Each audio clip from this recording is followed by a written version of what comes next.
Bom, legal. Cara. Então, agora, trazendo essa informação, agora eu vou focar um pouco mais, eu vou fazer uma coisa um pouco mais organizada. Quero lançar aí para esse ano todo um cronograma para o ano inteiro, uma formação um pouco mais prolongada, mais completa também, e alguns cursos a tema, digamos assim.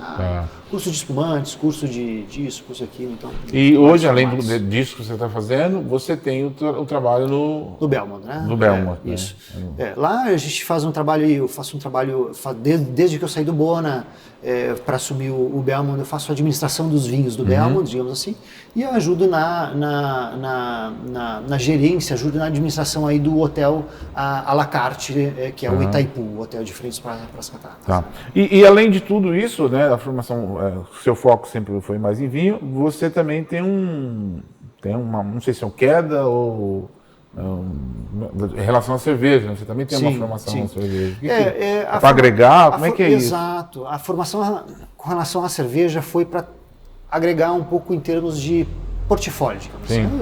Eu sou cervejeiro também, gosto de cerveja, gosto muito de cervejas especiais, na verdade eu gosto de experimentar. Certo. Em termos de seja a comida, seja a bebida, seja o vinho, seja a coquetelaria, seja a cerveja. Então, eu gosto muito da experimentação. A cerveja veio para agregar um pouco de conhecimento no portfólio. Vinho e vida, vinho e religião. Como é que esse negócio se mistura? O vinho tem uma ligação muito grande histórica, com judaísmo, cristianismo. Como é que isso? Por que isso? Desde Bacos, Noé, como é que é? Existem várias versões, várias vertentes aí de onde pode ter nascido. Existe a ideia de que Noé é onde ancorou a arca, trouxe o ramo e tem inclusive a imagem dele sobre a vinha, com um bêbado, uma coisa assim embriagada. Eu brinco um pouco com isso, lógico, eu vou falar a minha versão, com todo respeito à forma como está lá, lógico. A forma como está lá no Antigo Testamento é bem... Mas assim, eu vou falar de uma forma simples, como a gente está na conversa de bar, as pessoas vão entender. Mas a história é mais ou menos assim. Saiu da arca, ele plantou uma vinha. Se ele plantou uma vinha, significa que ele tinha uma dentro da arca, né? Ou seja, já plantava antes. Exatamente. Né? Porque senão tinha sido tudo destruído. Exatamente. Logo, ele plantou uma vinha. Entre plantar a vinha, ele colheu e fez um vinho. Então, significa que é um espaço de tempo, né? Bem longo. Agora já me veio outra pergunta. Qual que é esse espaço de tempo, mais ou menos? 3 anos. Plantar 3 anos. 3 anos. Já pode se... A planta pode produzir com qualidade para começar a fazer. Mas assim, os primeiros frutos, eles já têm qualidade ou a videira, com o passar do tempo, quando ela ganha mais vida, ela muda de qualidade ou é sempre a mesma coisa? Olha, eu diria assim, a partir dos 3 anos ela já produz com qualidade suficiente para fazer um vinho. Tá? Dos 6 anos em diante até os 25 anos de idade, ela produz com qualidade e com quantidade tá, constante. Então, até os 25 anos. Depois dos 25 anos, ela começa a diminuir um pouco a quantidade, mantendo qualidade. Quando ela morre? Aí, meu amigo, depende da vinha, depende da região, depende das pestes, depende de uma série de fatores, tá? Depende por exemplo, do tipo de poda que você faz, porque você pode reduzir o tempo da vinha. Você faz uma dupla poda, você faz 4 colheitas por ano, como a gente faz no Vale do São Francisco. Você diminui o tempo de vida útil da planta. Então você colhe mais. Você colhe mais, você reduz a vida. Exige mais. Aí, se você produz pouco, na França nós temos vinhedos aí com mais de 100 anos de idade, com facilidade, facilmente encontrados, entendeu? Produz pouco, mínima intervenção, provavelmente não sofre, não tem uso de pesticida, alguma coisa assim, é uma coisa um pouco mais orgânica, assim, então a planta tem uma vida um pouco mais saudável, digamos assim. Legal, isso então, já que a gente falou de vida, falamos de religião, né? Isso é um gancho também, né? Porque é o seguinte, você me falou o seguinte, quanto mais se produz, né, menos tempo de vida. E se a gente trazer isso pra gente? Será que não seria a mesma coisa? Bom, será que não? A gente, de repente, passa muito tempo trabalhando demais, qualidade de vida. Você tem um certo exagero de trabalho, workaholic. Ou seja, isso também lá na frente... tu vai pagar o preço, né? Legal, então... Tu paga o preço. Mas voltando em Noé... Noé. Voltando em Noé, diz então que ele plantou a videira, a vinha, né? E colheu, produziu o vinho e tomou e ficou bêbado. Sim. E ficando bêbado, disse que ele tirou a roupa e ficou nu. Aí um filho dele veio, viu ele nu e, na verdade, tirou o sarro dele, né? E, em contrapartida, o outro filho veio, cobriu ele, né? E daí, segundo a história, lá é o seguinte, ele amaldiçoou o primeiro filho. Olha só. O filho chamava Cã. Segundo as histórias, é daí que vem Canaã, onde hoje é mais ou menos a Palestina. Isso é uma história, veja bem. Não é? E o outro filho, que era o Sem, que daí vem semitas, o que são os judeus hoje. Sim. Né? Então, veja bem, gente, aqui vamos explicar, porque é apenas o que está escrito lá, eu só estou relatando um passo. Sim. Né? Se é isso, ou deixa de ser, ou não, Sim. aqui não cabe a gente entrar nesse quesito, porque está além da nossa, ou até mesmo do consenso, né? Exatamente. Então, assim, mas no entanto, estou relatando uma história. Obviamente que essa é uma das explicações de vinhedos, né? Inclusive depois se basear no que diz lá, é mais ou menos na região da Armênia, onde Geórgia, Armênia, é mais ou menos mais ali, ou menos essa região onde, aí. Inclusive, segundo alguns estudos, foi encontrado as primeiras vinhas, né? Vinhas ali, né? Ele foi para Egito, vai para onde os gregos acabaram disseminando através das navegações, chegou na Itália, os romanos foram os grandes responsáveis pela difusão na Europa Central, digamos assim, né? Inclusive pela evolução de técnicas, digamos assim, quem realmente fez com que houvesse um marco histórico na vinificação foram os romanos. Apesar de ainda até não muito tempo atrás, o vinho ele não tem nada a ver com a bebida que nós tomamos hoje, sim. Condimentado, cheio com legal, especiarias. Isso aí, poxa, a gente vai falar aqui muito tempo, cara, porque é legal, agora a coisa ficou bacana. Né? Vinho faz isso. Então, e é legal, porque aí se você pegar também, aí vamos já que você falou de especiarias, né, aí a gente cai numa outra categoria de vinho, né, que são os vinhos fortificados, né, os vinhos quinatos, tem uma categoria específica que são os vinhos quinatos, que são vinhos que levam justamente raízes amargas, são adocicados por um agente terceiro, digamos assim. Então, sim, é uma categoria de vinhos quinatos. Desses vinhos quinatos, a gente tem também os vinhos fortificados, como Porto, Jerez, e tem os vermutes também, os marsalas, né? Uma das coisas características do vermute é a Artemisia, ou o próprio absinto, né? Aliás, é um nome alemão, Vermut, né? Exato. E, então, assim, um negócio, você vê que é interessante, né? Uma parte. Tem destilados à base de pegam conhaque e brand, né? Em geral, né? Então, o universo, você falou de complexidade lá atrás, quando estava falando de vinho, né? Então, quando você pega, na verdade, se você imaginar, pensar na uva como o início, né, a matéria-prima, ela é um leque absurdo, né? Tanto de vinhos como de depois os destilados. O número, inclusive, se nós pararmos para pensar somente já em número de espécies, já é um número absurdo. A gente tem algumas que são muito familiares, as clássicas, Sim, Cabernet. Sauvignon Blanc, Chardonnay, Cabernet Sauvignon, Merlot, aqui Malbec, pra gente mais Malbec, né?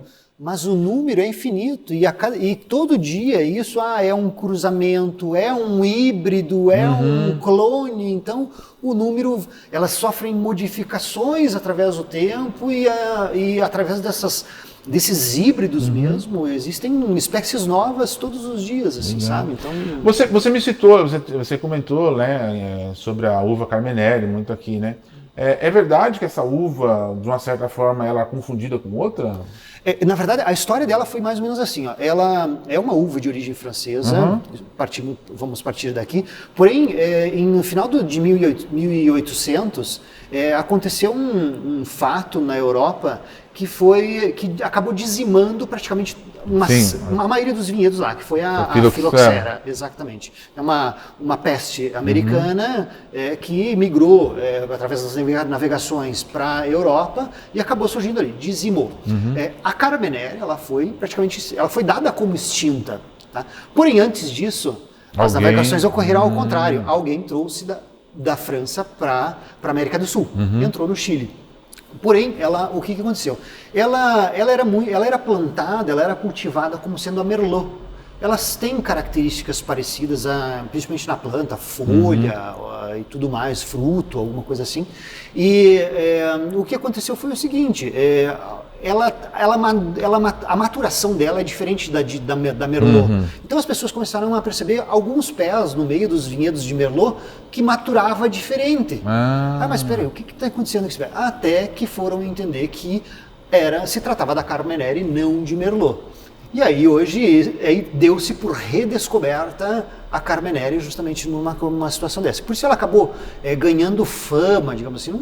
Não falamos nem de qualidade, tá? Isso é discutível, porque é relativo demais, também. É relativo, né? Mas ela ficou bastante famosinha, digamos assim, por esse fato, né? Você falou da filoxera, né? Que é filoxera, né? Filoxera. O que fizeram, então, já que foi dizimado? Aí, olha que história interessante, pra tu ver. É uma peste de origem americana, tá? Na Europa, todas as vinhas europeias, porque nós temos duas famílias de vinhas, digamos assim, as americanas e as europeias, vamos colocar assim. As americanas, elas já estavam acostumadas com essa peste. Então não era afetada. Não eram afetadas. Seria mais ou menos como o nosso anticorpo, Exato. que a gente já tem, se vem novo. Exato. Então, na Europa, a peste, ela achou um paraíso. Né? O que aconteceu? O ser humano, muito esperto, ele é uma peste que na verdade, ela se aloja na raiz da planta, tá? Então ela precisa começar por baixo. Ela tem o ciclo de vida dela é bem interessante. Ela pode vir para folha, pode criar asa. Então é uma peste bastante interessante, tá? Bastante complexa, inclusive, sim. tá? E o ser humano muito esperto, ele acabou entendendo que precisava de uma base de planta americana com um enxerto europeu. Então aí hoje em dia, praticamente todos os vinhedos encontrados hoje, eles têm uma base de uva americana com a europeia enxertada sobre. Então nós temos o que nós chamamos de porta-enxerto, que é a parte americana, e depois entra a europeia. Ou seja, seria, na explicação, mais ou menos fura? Como é que é? Isso, tu tem a base, tu pode... Na verdade, tu pode fazer o seguinte, tu pode pegar um galho de uma vitis americana, tu faz um enxerto com uma europeia em cima, através de um corte, aplica e planta. Como se elas se transformassem depois em uma só? Exato, elas vão ser uma só. Uma só, com uma sustentação. Uma sustentação americana forte, resistente a pestes. Sim. E a parte de cima, de onde vai surgir os frutos, elas são europeias. Que legal, cara, muito bacana. E esse mundo aí, em termos de poda, isso aqui eu particularmente gosto muito.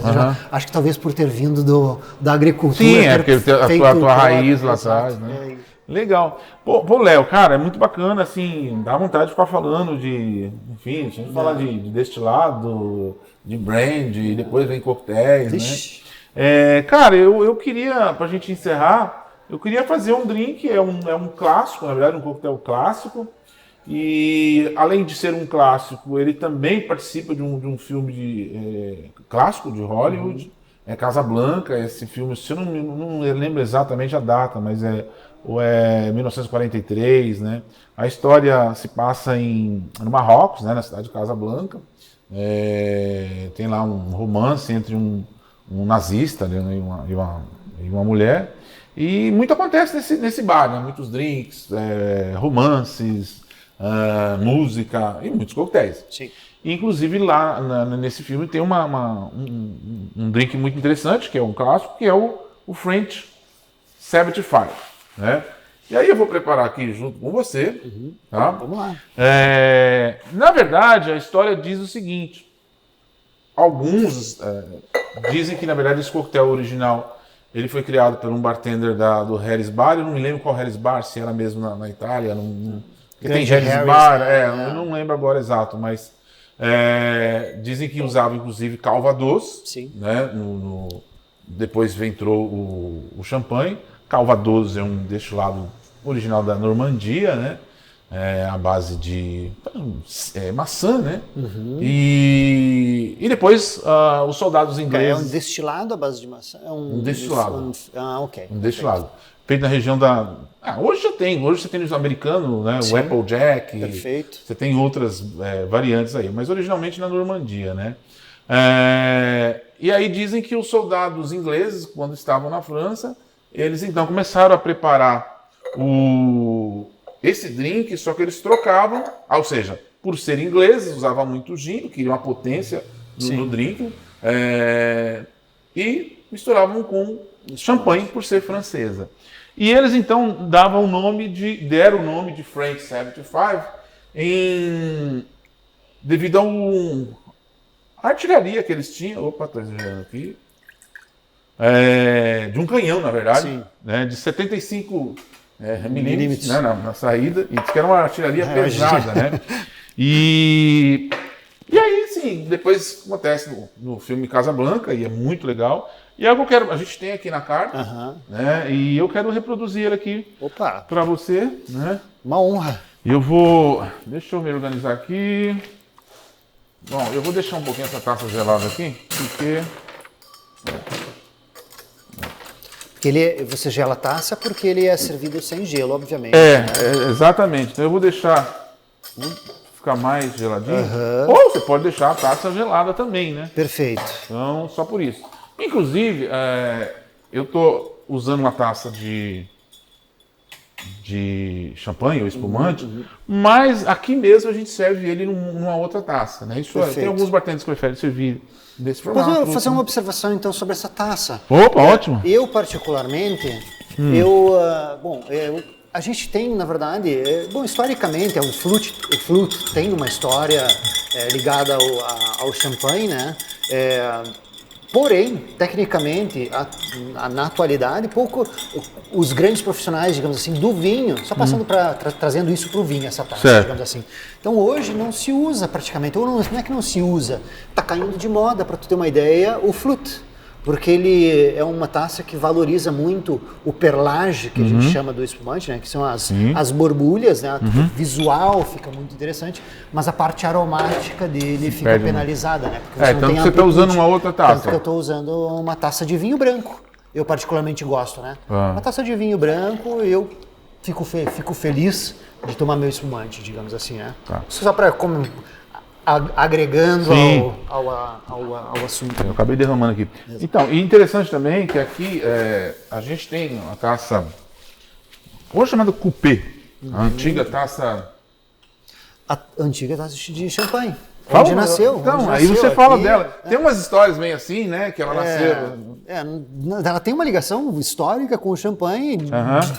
Foi onde começou tudo, né? Tu vê como é a evolução da degustação. Começou aqui, servida até a borda, e olha a diferença para um flute hoje. E agora as duas estão caindo Em relação aqui a essa taça coupé, aqui perde muito mais gás do que a outra. Exato. Porque é volátil, né? Tu acaba perdendo gás carbônico. E além do que, por mais que o serviço, não sei se você lembra, mas em muitos filmes o serviço era feito praticamente até a borda. Né? Sim. Fica difícil, é uma taça difícil de manusear. Hoje ela está sendo muito mais usada, assim, inclusive... Na coquetelaria. Alguns clássicos. É linda, né? Como o próprio Dry Martini, perfeito. E uma série de outros clássicos, né? Perfeito. Bom, tem bartenders que preferem colocar o espumante por último, para completar. Eu gosto de colocar um pouquinho antes, porque já mistura automaticamente. Porque senão, assim, você fica mexendo com o espumante, você perde um pouco, né? Então, então aqui tem gin, suco de limão, um pouquinho de açúcar, de xarope de açúcar, tá? E o champanhe. E muitos gostam de usar um twist de limão siciliano, mas eu optei por uma laranja Bahia, que eu acho que ela é muito mais aromática. Perfeito. E aí, Léo, Isso Isso aí, aqui meu não irmão. é meu, é uma criação Eita. que já vem aí, né? Como eu falei, histórica. Mas é muito charmoso, é um drink bacana. Bonito fica, inclusive, né? Aí eu quero que você Vamos lá. deguste, então, esse grande Muito obrigado. clássico da coquetelaria Uma honra. mundial. Uma honra. Bom, Léo, então assim nós chegamos no final de mais um Conversa de Bar. E te agradecendo demais, cara, por estar aqui, por muito rico o papo. A vontade é ficar a gente falando mais coisas, né? Porque a gente se empolga também. Sim. E aí começa a lembrar de outras coisas. É fácil empolgar, né? Quando a gente gosta do assunto, sim, flui. muito bacana, cara. Olha, brigadão. Assim, Eu que agradeço. Eu tenho certeza que vai ser um programa cada vez está ficando mais rico, sim, né? Até para mim também, que eu tô ficando. Acho que eu tô. Cadê a produção aí, né? Acho que eu tô. Tá pegando jeito. Não, produção, né? Eu acho que eu tô. Se eu tô pegando jeito, eu não sei, mas pelo menos eu tô ficando mais cara de pau, pelo menos. Boa. Boa. Não, eu não sei, né? Aí o pessoal faz o seguinte, né? Além de julga isso aí também, assista todos os vídeos e analisa e põe aí os comentários pra gente. E curta o canal lá pra nós, dá uma forcinha lá pra nós, né? E legal. Aí, quem sabe a gente, desse simples papo de bar, a gente vai fazendo outras coisas aí que a gente espera. Léo, obrigadão, cara, pelo papo. Não. E, galera, até o próximo programa Conversa de Bar.